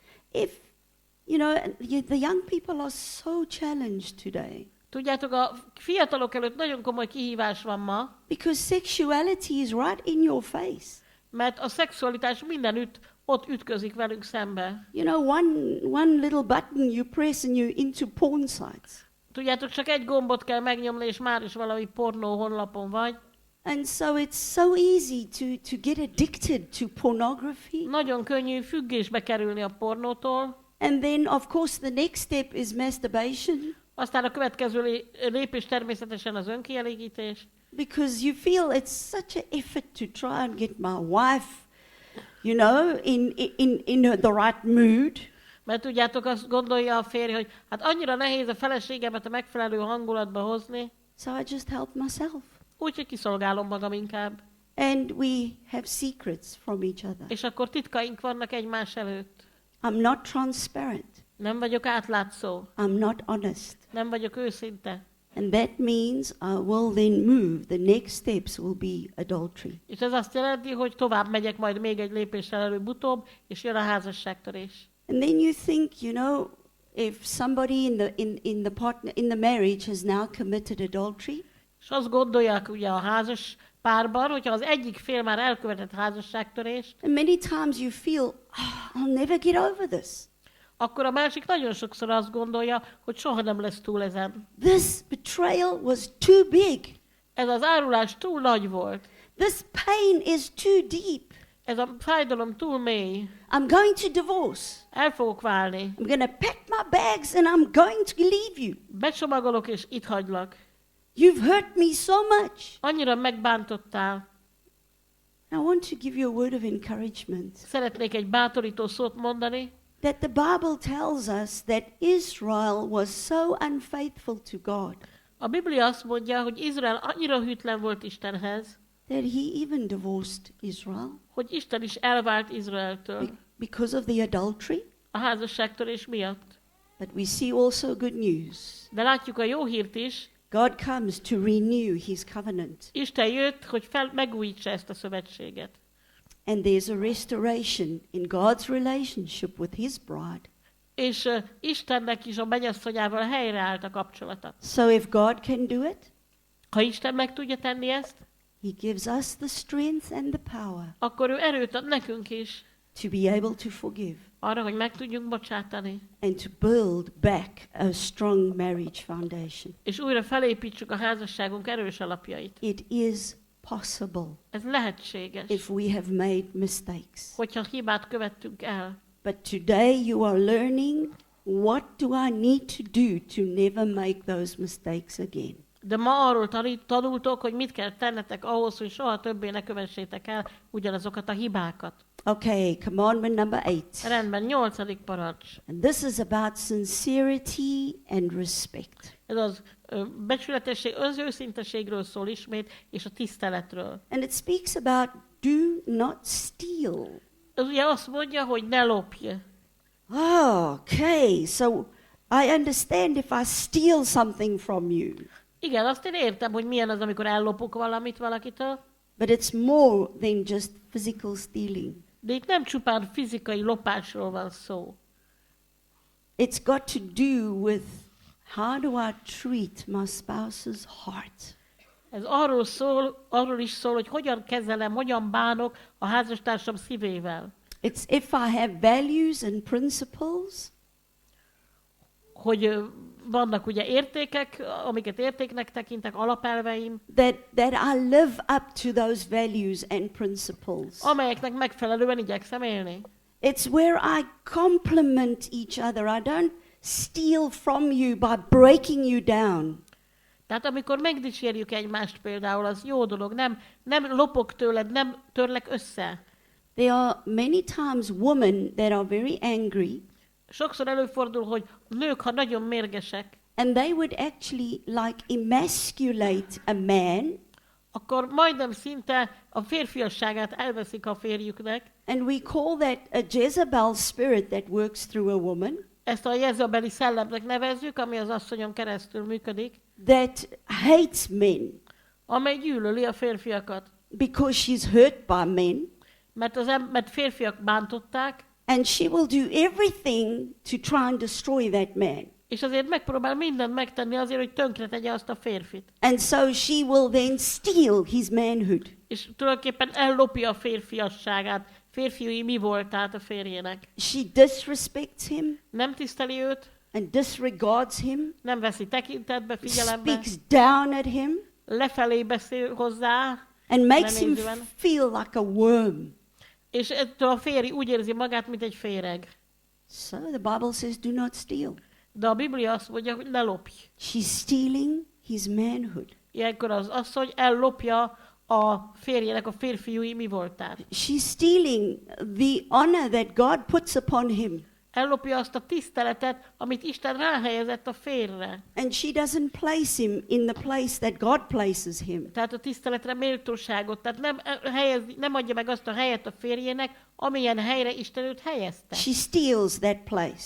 Ellopja tőle ezt a helyet. She steals his crown of authority. Ellopja a tekintély koronáját tőle. She becomes the ruler in the home. És ő válik a főnökké a családban. And the husband is so afraid of her És a férje annyira fél tőle, because of her control mert kontrollál, and no respect. és nem tiszteli a férjét. What has she done? Mit tett ezzel? She's stolen from him. Lopott a férjétől. So you understand, it's much more than just stealing your watch or stealing your phone. Tehát ez sokkal több, értitek, mint hogy ellopja valaki a karórádat vagy a telefonodat. It's when we steal from each other that which we should be giving to each other. Ez az, amikor ellopjuk egymástól azt, amit inkább adnunk kéne egymásnak. It's when God wants us to really honor, and see the difference, the uniqueness in my partner. Amikor Isten azt akarja, hogy tiszteljük egymást, meglássam a házastársamban az egyediséget. When you get married, Amikor összeházasodtok, it's not just you as a couple. akkor nem csak a házaspárról van itt szó, You also marry her family, hanem feleségül mész a férjed családjához is, and she marries his family. és a fordítva is igaz. There's families that come together. Tehát a két család jön össze. There's always a mother-in-law. Mindig van anyós. Okay. So you must remember that. Ezt nem szabad elfelejtenetek.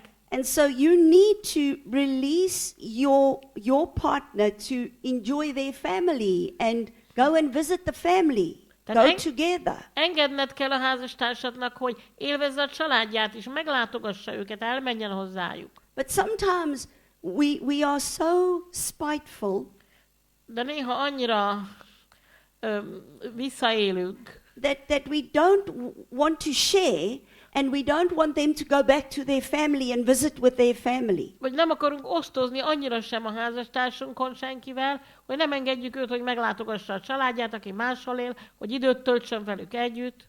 So you are stealing your partner away from their own family. You're keeping them away. Tehát ellopod a házastársadat a családjától, távol tartod őt tőlük. Because of your own selfishness. A saját önzésed miatt. That's stealing. Ez lopás. And now when it comes to divorced couples, És aztán, amikor elvált párokról van szó, then the children need to go and visit with the mother or the father on the other side. akkor ugye a gyerekeknek meg kell látogatniuk a saját szüleiket, akik most nem velük élnek, And then you don't want that. és te nem akarod elengedni. There's stealing. Ez is lopás. And so you see, we have to be fair. Tehát látjátok, igazságosnak kell lennünk. And we need to come to an agreement Meg kell állapodnunk of how are we going to work in this complex family. arról, hogy hogyan fogjuk működtetni ezt a nagyon összetett családot. So if we've been stealing from each other, Tehát ha loptunk egymástól, how do we fix that up? hogyan hozzuk ezt helyre? Admit you've made a mistake. Ismerd el, hogy hibáztál. Repent Térj meg, and ask for forgiveness. és kérj bocsánatot. Okay, nearly finished the 9th Már majdnem commandment. befejeztük a 9. parancs. All right, this has got to do with our reputation and our character. Ez a jellemünkkel és a jó hírünkkel foglalkozik. All right, Exodus 20, verse 16. Ez a 2 Mózes 20:16. You shall not witness falsely against your neighbor. Ne tanúskodj hamisan a felebarátod ellen. How do we bring that into Na marriage? ezt hogy tudjuk behozni a házasságba?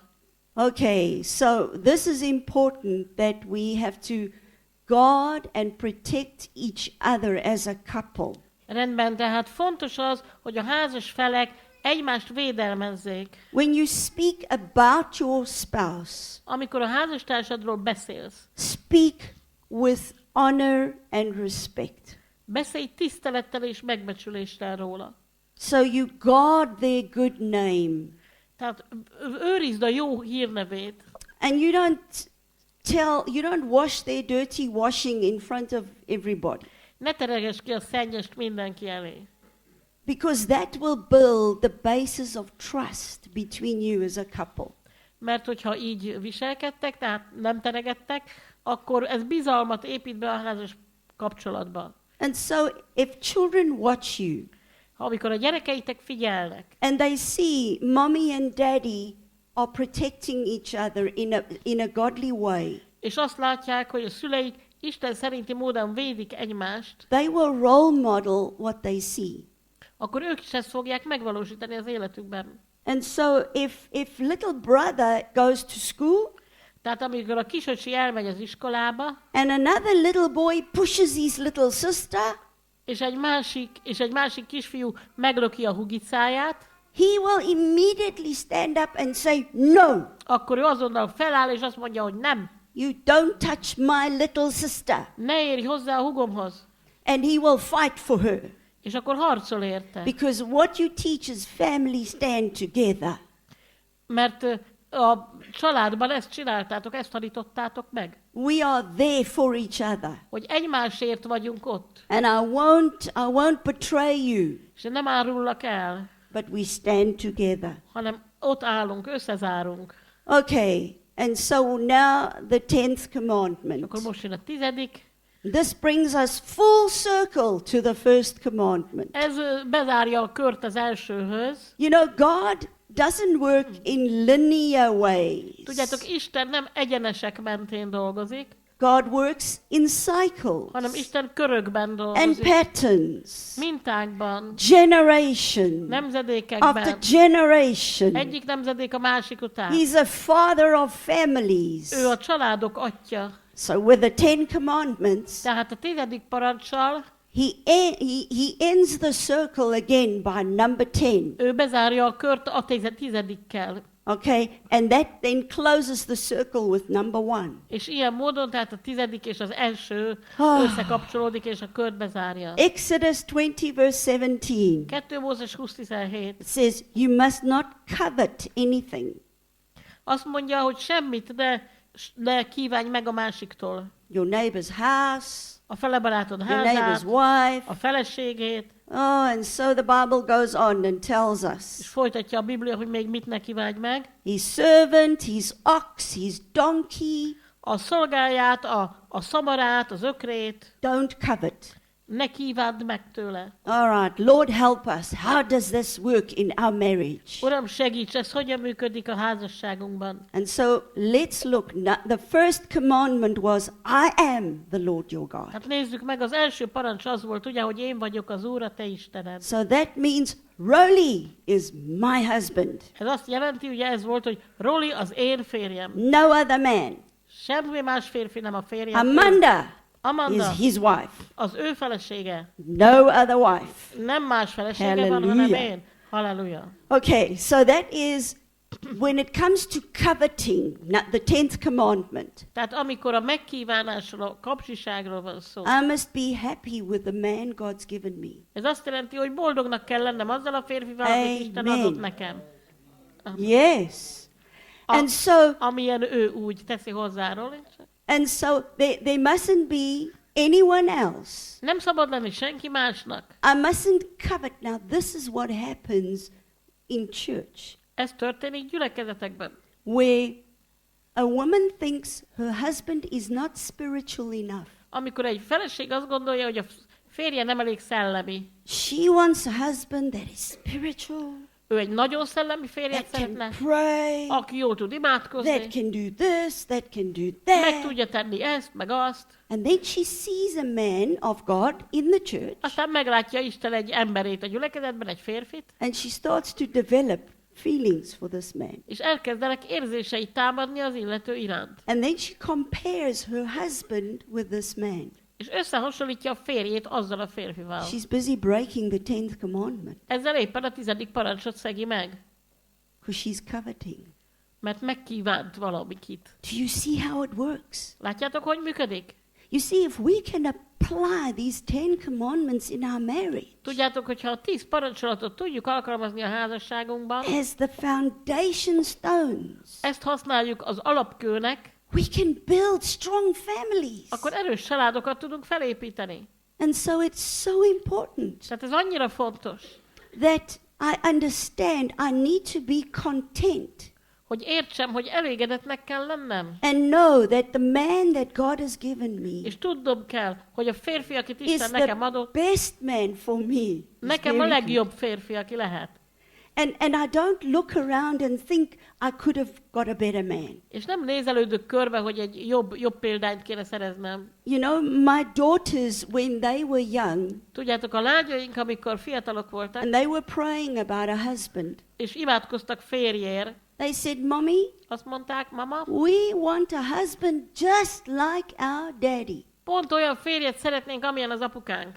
So I said, do you know how long I prayed to get him like that? És akkor visszakérdezek, hogy tudjátok, hogy mennyit imádkoztam, mire ilyen lett? Yeah. Hát igen. And he prayed for me many years too. És ő is nagyon sok évig imádkozott értem. And so the 10th commandment says, be content with what you have.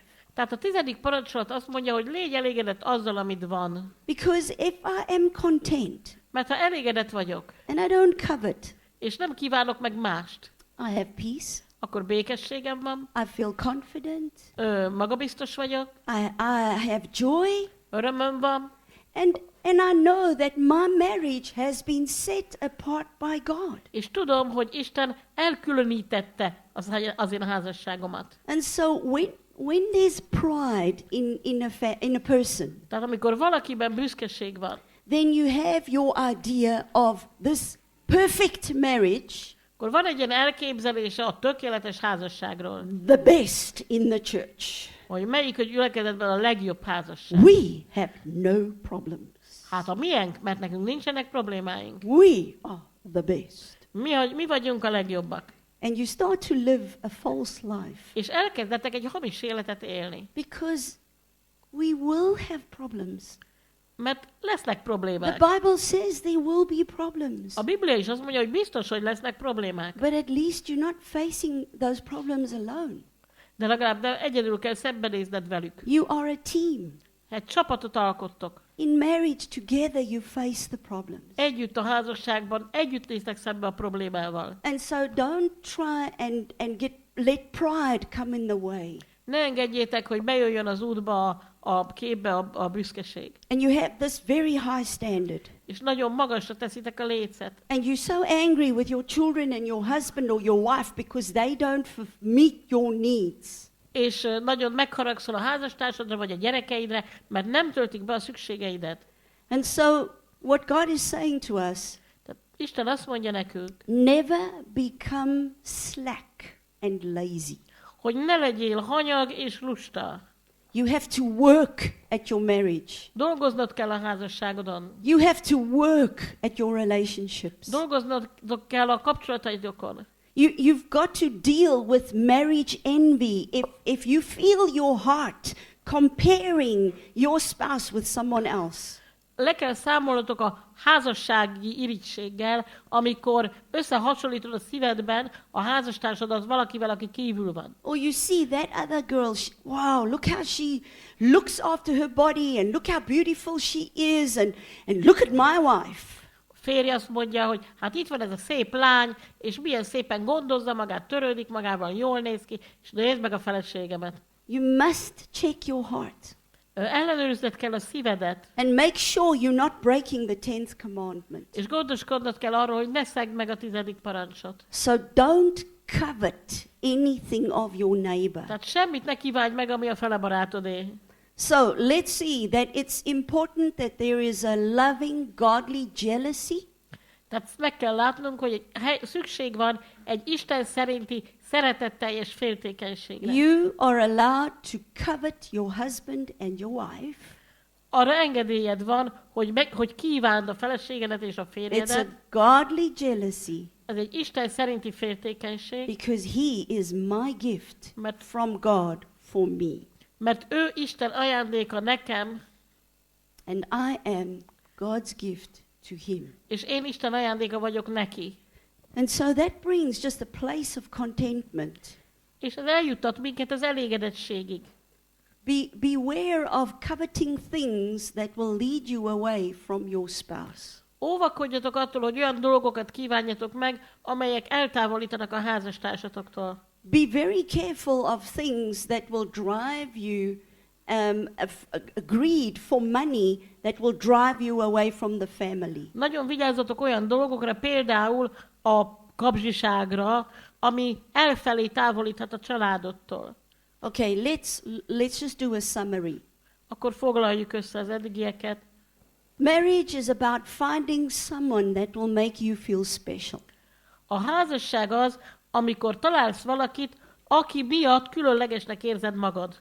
So marriage is where you find your garden, A házasság az, amikor megtalálod a kertedet, which is a holy space, ami egy szent hely, just like the Garden of Eden. mint az édenkert. And in that space, your children can grow safely.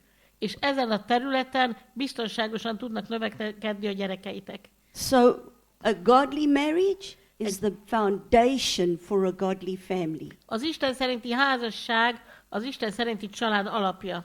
It is the first building block. Ez az első építő tégla. The question we ask you now, A most feltett kérdés az, before we go further, mielőtt tovább megyünk, do you have these foundations in your marriage? Hogy megvannak-e ezek az alapok a ti házasságotokban? That's the question. Ez csak egy kérdés. I trust that the 10 Commandments has opened up completely new to you this morning. Én bízom abban, hogy ma délelőtt a 10 parancsolat egészen új módon nyílt meg nektek, And that you see it's not law or legalism, és látjátok, hogy ez nem törvény vagy törvénykezés, it's instructions. hanem oktatás, It's loving instructions szeretetteljes utasítások from a heavenly bridegroom a mennyei vőlegénytől to his bride. az ő mennyasszonya számára. And it's the same that he wants from us in our marriages. És ő ugyanezt szeretné látni az életünkben, a házasságukban. And our prayer for you És imádkozom értetek, is that you will take these 10 instructions hogy fogjátok ezt a 10 útmutatást, and you will apply them in your és families. alkalmazzátok őket a családotokban. And that God will truly bless you as you follow in obedience to his ways. És hogy Isten valóban megáldjon titeket, miközben engedelmesen jártok az útján. Amen. Amen. Hallelujah. Halleluja.